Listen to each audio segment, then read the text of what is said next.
ನಮಸ್ಕಾರ ವೀಕ್ಷಕರೇ, ಕಲಾ ಟಿವಿ ಕನ್ನಡ ಚಾನಲ್ಗೆ ಸ್ವಾಗತ. ಫ್ರೆಂಡ್ಸ್, ಇವತ್ತಿನ ವಿಡಿಯೋದಲ್ಲಿ ಅಕ್ಕಿ ರೊಟ್ಟಿನ ಮಾಡ್ತಾಯಿದ್ದೀನಿ.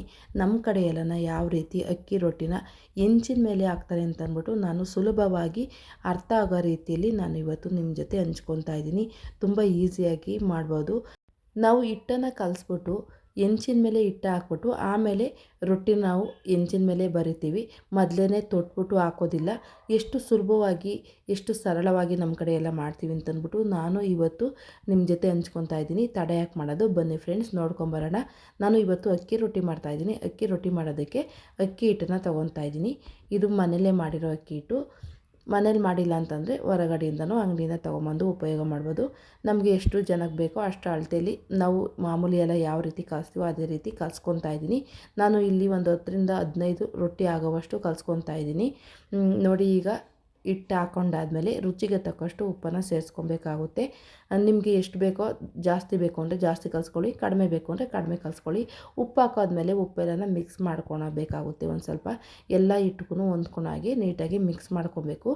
ಅದಾದಮೇಲೆ ಸ್ವಲ್ಪನೇ ನೀರು ಹಾಕ್ಕೊಂಡು ನಾವು ಕಲಿಸ್ಕೊಬೇಕಾಗುತ್ತೆ. ನೋಡಿ, ಒಂದು ಸ್ವಲ್ಪ ನೀರು ಹಾಕ್ಕೊಂಡಿದ್ದೀನಿ, ತುಂಬ ಜಾಸ್ತಿ ನೀರು ಹಾಕಿಲ್ಲ. ಒಂದು ಸ್ವಲ್ಪ ನೀರು ಹಾಕ್ಕೊಂಡಾದ್ಮೇಲೆ ಚೆನ್ನಾಗಿ ಹಿಟ್ಟನ್ನು ನಾದ್ಕೊಬೇಕು. ಇದರ ಹದ ಬರೋವರೆಗೂ. ತುಂಬ ನೀರು ಹಾಕ್ಬಿಟ್ರೆ ಆಮೇಲೆ ಹದ ಬರೋದಿಲ್ಲ. ಹಾಗಾಗಿ ನಾವು ಚೆನ್ನಾಗಿ ಹೀಗೆ ಗಟ್ಟಿಯಾಗಿ ಕಲಿಸ್ಕೊಬೇಕಾಗುತ್ತೆ. ಗಟ್ಟಿಯಾಗಿ ಕಲಿಸ್ಕೊಂಡ್ರೆ ನಮಗೆ ರೊಟ್ಟಿಗಳು ಒಡೆಯೋದಿಲ್ಲ ಮತ್ತು ಕಿತ್ತೋಗೋದಿಲ್ಲ ಹೆಂಚಿನ ಮೇಲೆ ಬರೆದಾದ್ಮೇಲೆ. ಹಾಗಾಗಿ ನೋಡಿ, ಈ ರೀತಿ ನಾವು ಚೆನ್ನಾಗಿ ಗಟ್ಟಿಯಾಗಿಯೇ ಒಂದು 3-4 ನಿಮಿಷ ಇದೇ ರೀತಿ ಇಲ್ಲೇ ಹದ ನಾವು ಮಾಡ್ಕೊಬೇಕಾಗುತ್ತೆ. ರೊಟ್ಟಿನ ಯಾವ ರೀತಿ ಕಲಿಸ್ಕೊಬೇಕು ಅಂತಂದ್ಬಿಟ್ಟು ತೋರಿಸ್ತಾ ಇದ್ದೀನಿ. ನೋಡಿ, ಒಂದು ಸ್ವಲ್ಪ ಗಟ್ಟಿಯಾಗಿಯೇ ಇದೆ. ಎಷ್ಟು ಗಟ್ಟಿ ಇದೆ ಅಂತಂದ್ಬಿಟ್ಟು ನಿಮಗೆ ನೋಡ್ತಾ ಇದ್ದರೆ ಗೊತ್ತಾಗುತ್ತೆ. ನಾನು ಒಂದು 2-3 ನಿಮಿಷ ಇದೇ ರೀತಿ ಕಲಿಸ್ಕೊಬೇಕಾಗುತ್ತೆ. ಮೊದಲನೇ ಸಲ ಬರೀ ಅಕ್ಕಿ ಹಿಟ್ಟಲ್ಲಿ ಬರಲಿಲ್ಲ ಅಂತಂದರೆ ಒಂದು ಸ್ವಲ್ಪ ನಾವು ಗೋಧಿ ಹಿಟ್ಟನ್ನು ಹಾಕ್ಕೊಬೇಕಾಗುತ್ತೆ. ಆಗ ಹಾಕ್ಕೊಂಡು ಒಂದು ಸ್ವಲ್ಪ ನಾವು ಗೋಧಿ ಹಿಟ್ಟು ಒಂದು ಸ್ವಲ್ಪ ಹಾಕ್ಕೊಂಡು ಆಮೇಲೆ ಅಕ್ಕಿ ಹಿಟ್ಟು ಜಾಸ್ತಿ ಹಾಕ್ಕೊಂಡು ಕಲಿಸೋದ್ರಿಂದ ನಾವು ರೊಟ್ಟಿನ ಸುಲಭವಾಗಿ ಹೆಂಚಿನ ಮೇಲೆ ತುಟ್ಕೊಬೋದು. ನಮಗೆಲ್ಲ ಅಭ್ಯಾಸ ಇರುತ್ತೆ, ಹಾಗಾಗಿ ನಾವು ಗೋಧಿ ಹಿಟ್ಟೇನು ಹಾಕಿರೋದಿಲ್ಲ. ಮೈದಾ ಹಿಟ್ಟು ಆಗಿರ್ಬೋದು, ಗೋಧಿ ಹಿಟ್ಟು ಆಗಿರ್ಬೋದು ಹಾಕಿರೋದಿಲ್ಲ. ನೋಡಿ ಫ್ರೆಂಡ್ಸ್, ಈಗ ನಾನು ಗಟ್ಟಿಯಾಗಿ ಕಲಿಸ್ಕೊಂಡಾದ್ಮೇಲೆ ಆಮೇಲೆ ಒಂದು ಸ್ವಲ್ಪ ನೀರು ಹಾಕ್ಕೊಂಡು ನೋಡಿ ಈ ರೀತಿ ರೊಟ್ಟಿ ಹಿಟ್ಟಿನ ಅದಕ್ಕೆ ಕಲಿಸ್ಕೊಂಡಿದ್ದೀನಿ. ತುಂಬ ತೆಳುವಾಗಿ ಕಲಿಸ್ಕೊಳಾಗಿಲ್ಲ. ನೋಡಿ, ಈ ರೀತಿ ಇಷ್ಟು ಗಟ್ಟಿಯಾಗಿರಬೇಕಾಗುತ್ತೆ. ಹೀಗೆ ಕಲಿಸ್ಕೊಂಡಾದ್ಮೇಲೆ ಈಗ ನಾವು ಹೆಂಚನ್ನು ಇಟ್ಕೊಂಡು ಚೆನ್ನಾಗಿ ಹೆಂಚು ಕಾದಿರಬೇಕು. ಅದಾದಮೇಲೆ ನಾವು ರೊಟ್ಟಿನ ಹಾಕ್ಕೊಬೇಕಾಗುತ್ತೆ. ಚೆನ್ನಾಗಿ ಹೆಂಚು ಕಾದಾದಮೇಲೆ ನೋಡಿ, ಒಂದು ಸ್ವಲ್ಪ ನೀರು ಹಾಕ್ಕೊಂಡು ಅದಾದಮೇಲೆ ನಮಗೆ ಒಂದು ರೊಟ್ಟಿಗೆ ಎಷ್ಟು ಹಿಟ್ಟು ಬೇಕೋ ಅಷ್ಟು ಹಿಟ್ಟನ್ನು ಹೆಂಚಿನ ಮೇಲೆ ಹಾಕ್ಕೊಂಡಾದ್ಮೇಲೆ ಒಂದು ಸ್ವಲ್ಪ ನೀರನ್ನು ಕೈಗೆ ಎದ್ಕೊಂಡು ಒಂದು ಸ್ವಲ್ಪ ನೋಡಿ ಈ ರೀತಿ ಎಲ್ಲನ ನಾವು ಹದವಾಗಿ ಬರ್ಕೊಬೇಕಾಗುತ್ತೆ. ಒಂದೇ ಸಮನಾಗಿ ದಪ್ಪ ಸಣ್ಣ ಎಲ್ಲ ಮಾಡೋದು ಬೇಡ. ಒಂದೇ ಸಮನಾಗಿ ಈ ರೀತಿ ಮಾಡ್ಕೊಬೇಕಾಗುತ್ತೆ. ನಮಗೆ ಕೈಯೆಲ್ಲ ಏನು ಸುಡೋದಿಲ್ಲ, ಕೈ ಸುಡ್ತದೆ, ಮಾಡೋದಕ್ಕಾಗೋದಿಲ್ಲ ಅಂತ ಅಂದ್ಕೊತೀವಿ. ಕೈ ಏನು ನಮಗೆ ಸುಡೋದಿಲ್ಲ, ನಾವು ಇದೇ ರೀತಿ ಮಾಡೋದು. ನೋಡಿ, ಇದೇ ರೀತಿ ಎಷ್ಟು ಅಗಲ ಬೇಕೋ ಅಷ್ಟು ಅಗಲವಾಗಿ ತೆಳುವಾಗಿ, ಆದಷ್ಟು ಎಷ್ಟು ತೆಳುವಾಗುತ್ತೋ ಅಷ್ಟು ತೆಳುವಾಗಿ ನಾವು ರೊಟ್ಟಿನ ಹೆಂಚು ಮೇಲೆ ಹಾಕ್ಕೊಬೇಕಾಗುತ್ತೆ. ನೋಡಿ, ಈಗೆಲ್ಲ ಹಾಕಿದ್ದಾಗಿದೆ. ಈಗ ಒಂದು 2 ನಿಮಿಷ ನಾವು ಬೇಯೋದಕ್ಕೆ ಬಿಡಬೇಕಾಗುತ್ತೆ.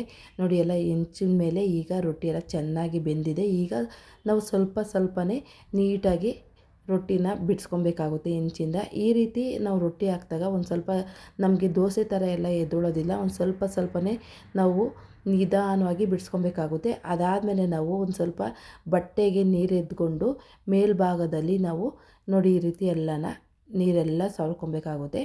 ಚೆನ್ನಾಗಿ ಮೇಲ್ಭಾಗದಲ್ಲಿ ಎಲ್ಲ ರೊಟ್ಟಿಗೂ ಒಂದೇ ಸಮನಾಗಿ, ಅಂದರೆ ರೊಟ್ಟಿನ ನೆನೆಸ್ಬಾರ್ದು, ಅದ್ರ ಮೇಲ್ಭಾಗದಲ್ಲಿ ಒದ್ದೆ ಮಾಡ್ಕೊಬೇಕಾಗುತ್ತೆ. ಡ್ರೈ ಆಗಿರುತ್ತಲ್ವ, ಅದನ್ನು ಒದ್ದೆ ಮಾಡ್ಕೊಬೇಕು.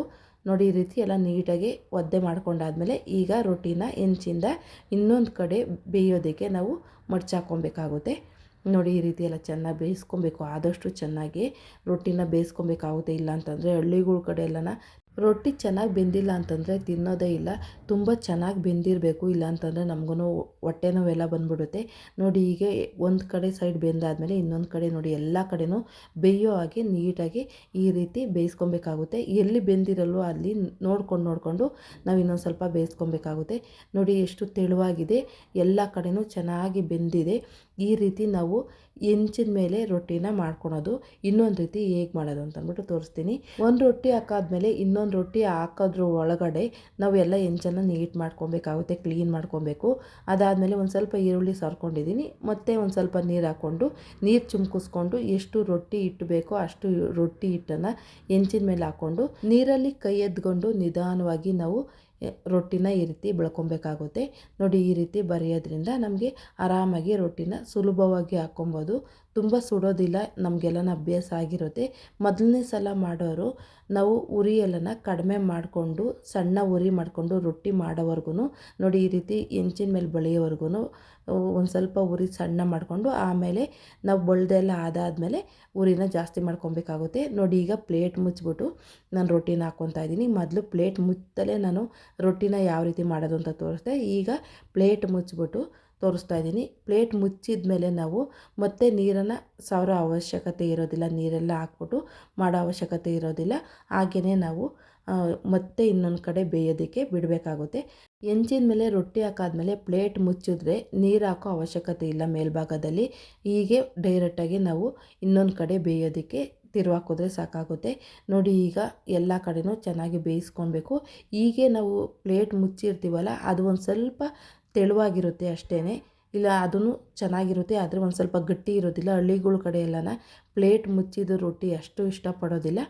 ನೋಡಿ, ಇನ್ನೊಂದು ಸಲ ತೋರಿಸ್ತಾ ಇದ್ದೀನಿ ಪ್ಲೇಟ್ ಮುಚ್ಚದಲ್ಲೇ ಯಾವ ರೀತಿ ಮಾಡೋದು ಅಂತಂದ್ಬಿಟ್ಟು. ನೋಡಿ, ಒಂದು ಸ್ವಲ್ಪ ಹಿಟ್ಟು ತಗೊಂಡು ನಾವು ಇದೇ ರೀತಿ ನಿಧಾನವಾಗಿ ಕೈಯನ್ನು ನೀರಿಗೆ ಎದ್ಕೊಂಡು ನಾವು ರೊಟ್ಟಿನ ಹೆಂಚಿನ ಮೇಲೆಲ್ಲ ನೀಟಾಗಿ ಹಾಕ್ಕೊಬೇಕಾಗುತ್ತೆ. ಆದಷ್ಟು ಒಂದು ಸ್ವಲ್ಪ ತೆಳುವಾಗಿ ನಿಮಗೆ ಫಸ್ಟ್ ಮಾಡಬೇಕಾದ್ರೆ ಒಂದು ಸ್ವಲ್ಪ ಹಿಟ್ಟನ್ನು ತೆಳು ಮಾಡ್ಕೊಳ್ಳಿ. ತುಂಬ ತೆಳು ಮಾಡಿಕೊಂಡ್ರೆ ರೊಟ್ಟಿ ಗಟ್ಟಿಯಾಗಿ ಬರೋದಿಲ್ಲ, ಅದು ಒಂದು ಸ್ವಲ್ಪ ದೋಸೆ ಥರ ಆಗುತ್ತೆ. ದೋಸೆ ಥರನೂ ಇರೋದಿಲ್ಲ, ರೊಟ್ಟಿ ಥರನೂ ಇರೋದಿಲ್ಲ, ಹಾಗಾಗುತ್ತೆ. ಅದಾದಮೇಲೆ ನೋಡಿ, ಈಗ ಎಲ್ಲ ನೀರೆಲ್ಲ ಒಂದು ಸ್ವಲ್ಪ ಮೇಲ್ಭಾಗದಲ್ಲೆಲ್ಲ ಸವರಬಿಟ್ಟು ಈಗ ಒಂದು 2-3 ನಿಮಿಷ ನಾವು ಬೇಯೋದಕ್ಕೆ ಬಿಡಬೇಕಾಗುತ್ತೆ. ನೋಡಿ, ಈಗ ಈ ಕಲರ್ ಚೇಂಜ್ ಆಗಿದೆ, ಇವಾಗ ರೊಟ್ಟಿ ಬೆಂದಿದೆ. ಈಗ ಸುತ್ತಲೂ ನಾವು ಚೆನ್ನಾಗಿ ಬಿಡಿಸ್ಕೊಬೇಕು. ನೋಡಿ, ನಿಮ್ಗೆ ಕಾಣಿಸ್ತಾ ಇರ್ಬೋದು ರೊಟ್ಟಿ ಕಲರೆಲ್ಲ ಚೇಂಜ್ ಆಗಿದೆ. ವೈಟ್ ಇದ್ದಿದ್ದು ಈ ಕಲರ್ ಒಂದು ಸ್ವಲ್ಪ ಗೋಧಿ ಕಲರ್ ಬಂದಿದೆ. ಗೋಧಿ ಹಿಟ್ಟು ಯಾವ ಥರ ಇರುತ್ತೋ ಆ ಕಲರ್ ಬಂದಿದೆ. ರೊಟ್ಟಿ ಈ ಥರ ಕಲರ್ ಚೇಂಜ್ ಆದಮೇಲೆ ರೊಟ್ಟಿ ಬೆಂದಿದೆ ಅಂತಂದ್ಬಿಟ್ಟು ನಾವು ತಿಳ್ಕೊಂಡು ಈಗ ಎಲ್ಲ ರೊಟ್ಟಿನ ಸುತ್ತ ಹೆಂಚಿನಿಂದ ಬಿಡಿಸ್ಕೊಬೇಕಾಗುತ್ತೆ. ನಮಗೆ ಮೊದಲೇ ಹೇಳ್ದಾಗೆ ದೋಸೆ ಥರ ಅಷ್ಟು ಸುಲಭವಾಗಿ ಹೆಂಚಿಂದ ರೊಟ್ಟಿಗಳು ಎದ್ದೊಳೋದಿಲ್ಲ. ನಾವು ಸುತ್ತಲೂ ನೀಟಾಗಿ ಬಿಡಿಸ್ಕೊಂಡು ಅದಾದಮೇಲೆ ನಾವು ನೀರನ್ನು ಸವರ್ಕೊಬೇಕಾಗುತ್ತೆ. ಮೊದಲೇ ನೀರು ಸವರ್ಬಿಟ್ರೆ ನಿಜವಾಗ್ಲೂ ರೊಟ್ಟಿ ತೆಗಿಯೋದಕ್ಕೆ ಆಗೋದಿಲ್ಲ. ಅಷ್ಟು ರೊಟ್ಟಿ ಎಲ್ಲನ ಹೆಂಚಿನ ಮೇಲೆಲ್ಲ ಅಂಟ್ಕೊಂಡ್ಬಿಟ್ಟಿರುತ್ತೆ. ನಾವು ತೆಗಿಯೋದಕ್ಕಾಗೋದಿಲ್ಲ, ತೆಗಿಯೋಕ್ಕೋದ್ರೆ ಎಲ್ಲನ ಕಿತ್ತೋಗ್ಬಿಡುತ್ತೆ. ಹಾಗಾಗಿ ಫಸ್ಟು ಹೆಂಚಿನ ಮೇಲೆ ರೊಟ್ಟಿನೆಲ್ಲ ಬಿಡಿಸ್ಕೊಂಡು ಆಮೇಲೆ ನೀರು ಹಾಕ್ಕೊಂಡು ನೋಡಿ, ಈ ರೀತಿ ಸುಲಭವಾಗಿ ನಾವು ಎತ್ಕೊಬೋದು. ನೋಡಿ, ಈಗ ನೀರೆಲ್ಲ ಸವರ್ಕೊಂಡಾದಮೇಲೆ ನಾನು ಮತ್ತೆ ಇನ್ನೊಂದು ಕಡೆ ಬೇಯೋದಕ್ಕೆ ಬಿಡ್ತಾಯಿದ್ದೀನಿ. ಎಲ್ಲ ಕಡೆಯೂ ನೀಟಾಗಿ ಬೆಂದರೆ ಮಾತ್ರ ರೊಟ್ಟಿನ ತಿನ್ನೋದಕ್ಕಾಗೋದು. ಕಮ್ಮಗಿರುತ್ತೆ ಅಂತ ಹೇಳ್ತಾರೆ ಚೆನ್ನಾಗಿ ಬೆಂದರೆ. ನೋಡಿ, ಈಗ ನಾನು 2 ಕಡೆಯೂ ಬೇಯಿಸ್ಕೊಂಡಿದ್ದೀನಿ. ನಿಮಗೆ ನೋಡಿದ್ರೆ ಗೊತ್ತಾಗ್ತಾ ಇದೆ. ಮೊದಲು ನಾನು ಮಾಡಿದ್ನಲ್ಲ ಆ ರೊಟ್ಟಿ ಅಷ್ಟು ಗಟ್ಟಿಯಾಗಿರೋದಿಲ್ಲ, ಪ್ಲೇಟೆಲ್ಲ ದಬ್ಬ ಇದ್ದಿದ್ದು ರೊಟ್ಟಿ ಅಷ್ಟು ಗಟ್ಟಿಯಾಗಿರೋದಿಲ್ಲ. ನೋಡಿ, ಈ ಥರ ನಾವು ನೀರು ಸಾರಿರೋ ರೊಟ್ಟಿ ಗಟ್ಟಿಯಾಗಿರುತ್ತೆ. ಎಷ್ಟು ಗಟ್ಟಿ ಇದೆ ಅಂತಂದ್ಬಿಟ್ಟು ನೋಡಿದ್ರೇ ಗೊತ್ತಾಗ್ತಾ ಇದೆ. ಈಗ ಒಂದು ಸ್ವಲ್ಪ ಚಟ್ನಿ ಮಾಡ್ಕೊಳ್ಳೋಣ. ಕಡಲೆ ಬೀಜ ಮತ್ತು ಕಾಯಿ ಹಾಕ್ಬಿಟ್ಟು ಚಟ್ನಿ ಮಾಡ್ತಾಯಿದ್ದೀನಿ. ಒಂದು ಇಡೀ ಕಡಲೆ ಬೀಜನ ಹೆಂಚಿನ ಮೇಲೆ ಹುರ್ಕೊತಾ ಇದ್ದೀನಿ. ಒಂದೇ ಸಮನಾಗಿ ಹದವಾಗಿ ಕೈ ಆಡಿಸ್ಬಿಟ್ಟು ಹುರ್ಕೊಬೇಕಾಗುತ್ತೆ. ಒಂದೇ ಕಡೆಯೇ ಹುರ್ಕೊಂಡ್ರೆ ಸೀದೋಗ್ಬಿಡುತ್ತೆ. ನೋಡಿಕೊಂಡು ಹುರ್ಕೊಳ್ಳಿ. ಒಂದು ಸ್ವಲ್ಪ ಬೆಳ್ಳುಳ್ಳಿ ಹಾಗೆ ಖಾರಕ್ಕೆ ಬೇಕಾದಷ್ಟು ಹಣ್ಣುಮೆಣಸಿನ್ಕಾಯಿನ ಹಾಕ್ಕೊಂಡಿದ್ದೀನಿ. ಹಾಗೆ ಒಂದು ಸ್ವಲ್ಪ ಕರಿಬೇವಿನ ಸೊಪ್ಪನ್ನು ಸಹ ಬಾಡಿಸ್ಕೊತಾ ಇದ್ದೀನಿ. ಎಲ್ಲನೂ ಚೆನ್ನಾಗಿ ಹದವಾಗಿ ಹುರ್ಕೊಬೇಕಾಗುತ್ತೆ. ನೋಡಿ, ಈಗೆಲ್ಲ ಹದವಾಗಿ ಹುರ್ಕೊಂಡಿದ್ದೀನಿ. ಈಗ ಒಂದು ಪ್ಲೇಟ್ಗೆ ನಾನು ಎತ್ತಿಟ್ಕೊತಾ ಇದ್ದೀನಿ. ಈಗ ಚಟ್ನಿನ ಕೂಡಿಸ್ಕೊಳ್ಳೋಣ. ಚಟ್ನಿ ಮಾಡೋದಕ್ಕೆ ಒಂದೋಳು ತೆಂಗಿನಕಾಯಿ ತುರಿನ ನಾನು ತುರಿದ್ಬಿಟ್ಟು ಈಗ ಮಿಕ್ಸಿ ಜಾರ್ಗೆ ಸೇರಿಸ್ಕೊತಾ ಇದ್ದೀನಿ. ಕಡಲೆ ಹಾಕಿದ್ರೆ ಅಷ್ಟು ಚೆನ್ನಾಗಿರೋದಿಲ್ಲ. ದೋಸೆಗೆ ಕಡಲೆ ಚೆನ್ನಾಗಿರುತ್ತೆ, ರೊಟ್ಟಿಗೆ ಅಷ್ಟು ಚೆನ್ನಾಗಿರೋದಿಲ್ಲ ಕಡಲೆ. ಹಾಗಾಗಿ ಕಡಲೆ ಬೀಜದ ಚಟ್ನಿ ತುಂಬಾ ಚೆನ್ನಾಗಿರುತ್ತೆ. ಈಗ ತೆಂಗಿನಕಾಯಿ ತುರಿ ಹಾಕಾದ್ಮೇಲೆ ಕೊತ್ತಂಬರಿ ಸೊಪ್ಪನ್ನು ಸೇರಿಸ್ಕೊತಾ ಇದ್ದೀನಿ. ಕೊತ್ತಂಬರಿ ಸೊಪ್ಪು ಮತ್ತು ಕರಿಬೇವಿನ ಸೊಪ್ಪು, ಇದು ಸುಟ್ಟಿರೋದು ಕರಿಬೇವಿನ ಸೊಪ್ಪೆಲ್ಲನ ಅದರ ಹಸಿ ವಾಸನೆ ಹೋಗೋವರೆಗೂ ಸುಟ್ಕೊಂಡಿದ್ದೀನಿ. ಅದಾದಮೇಲೆ ಹುರಿದಿರೋವಂಥ ಮೆಣಸಿನ್ಕಾಯಿ, ಒಂದು ಸ್ವಲ್ಪ ಹುಣಸೆಹಣ್ಣು, ಬೆಳ್ಳುಳ್ಳಿ ಮತ್ತು ಕಡಲೆ ಬೀಜನ ಹಾಕ್ಬಿಟ್ಟು ಒಂದು ಸ್ವಲ್ಪ ರುಚಿಗೆ ತಕ್ಕಷ್ಟು ಉಪ್ಪನ್ನು ಸೇರಿಸ್ಬಿಟ್ಟು ನೀರನ್ನು ರುಬ್ಬೋದಕ್ಕೆ ಎಷ್ಟು ನೀರಿನ ಅವಶ್ಯಕತೆ ಇದೆಯೋ ಅಷ್ಟು ನೀರು ಹಾಕ್ಬಿಟ್ಟು ನೀಟಾಗಿ ನುಣ್ಣಗೆ ರುಬ್ಕೊಬೇಕಾಗುತ್ತೆ. ತುಂಬ ನುಣ್ಣಗೆ ನೈಸಾಗಿ ರುಬ್ಬೇಡಿ, ಒಂದು ಸ್ವಲ್ಪ ತರಿಯಾಗಿರಬೇಕು. ರೊಟ್ಟಿಗೆಲ್ಲನ ನೋಡಿ ಇಷ್ಟು ಗಟ್ಟಿಯಾಗಿ ರೊಟ್ಟಿಗೆ ಬೇಕಾಗಿರೋ ಚಟ್ನಿ ಬೇಕಾಗುತ್ತೆ. ತುಂಬ ತೆಳುವಾಗಿದ್ದರೆ ಅಷ್ಟು ಚೆನ್ನಾಗಿರೋದಿಲ್ಲ. ರೊಟ್ಟಿಗೆಲ್ಲ ಒಂದು ಸ್ವಲ್ಪ ಗಟ್ಟಿ ಚಟ್ನಿ ಇದ್ರೇ ತುಂಬ ಚೆನ್ನಾಗಿರೋದು. ನೋಡಿದ್ರಲ್ಲ ಫ್ರೆಂಡ್ಸ್, ಇಷ್ಟು ಸಿಂಪಲ್ಲಾಗಿ ನಮ್ಮ ಕಡೆ ಯಾವ ರೀತಿ ರೊಟ್ಟಿನ ಮಾಡ್ತೀವಿ ಅಂತ ಅಂದ್ಬಿಟ್ಟು ನಾನು ಈ ವಿಡಿಯೋದಲ್ಲಿ ಸರಳವಾಗಿ ನಿಮ್ಮ ಜೊತೆ ಹಂಚ್ಕೊಂಡಿದ್ದೀನಿ. ಈ ವಿಡಿಯೋ ನಿಮ್ಮೆಲ್ಲರಿಗೂ ಇಷ್ಟ ಆಗಿದೆ ಅಂತ ನಾನು ತಿಳ್ಕೊತಾ ಇದ್ದೀನಿ. ಇಷ್ಟ ಆಗಿದ್ರೆ ಕಲಾ ಟಿ ವಿ ಕನ್ನಡ ಚಾನಲ್ನ ಸಬ್ಸ್ಕ್ರೈಬ್ ಮಾಡ್ಕೊಳ್ಳಿ. ಹಾಗೆ ಈ ವಿಡಿಯೋಕ್ಕೊಂದು ಲೈಕ್ ಕೊಡಿ. ನಿಮ್ಗೆ ಗೊತ್ತಿರೋರಿಗೆ, ನಿಮ್ಮ ಹಿತೈಷಿಗಳಿಗೆ ಈ ವಿಡಿಯೋನ ಶೇರ್ ಮಾಡಿ. ಮತ್ತು ನಿಮ್ಮ ಅನಿಸಿಕೆ ಅಭಿಪ್ರಾಯನ ಕಾಮೆಂಟ್ ಮೂಲಕ ತಿಳಿಸೋದು ಮಾತ್ರ ಮರಿಬೇಡಿ. ನಿಮ್ಮ ಬಿಡುವಿಲ್ಲದ ಟೈಮಲ್ಲಿ ಬಿಡು ಮಾಡಿಕೊಂಡು ಈ ಚಾನಲ್ನ ಓಪನ್ ಮಾಡಿ ಕೊನೆವರೆಗೂ ಈ ವಿಡಿಯೋ ನೋಡಿದ್ದಕ್ಕೆ ನಾನು ತುಂಬ ಹೃದಯದ ಧನ್ಯವಾದನ ಅರ್ಪಿಸ್ತಾ ಇದ್ದೀನಿ. ಇವತ್ತಿನ ವಿಡಿಯೋನ ನಾನು ಇಲ್ಲಿಗೆ ಎಂಡ್ ಮಾಡ್ತಾ ಇದ್ದೀನಿ.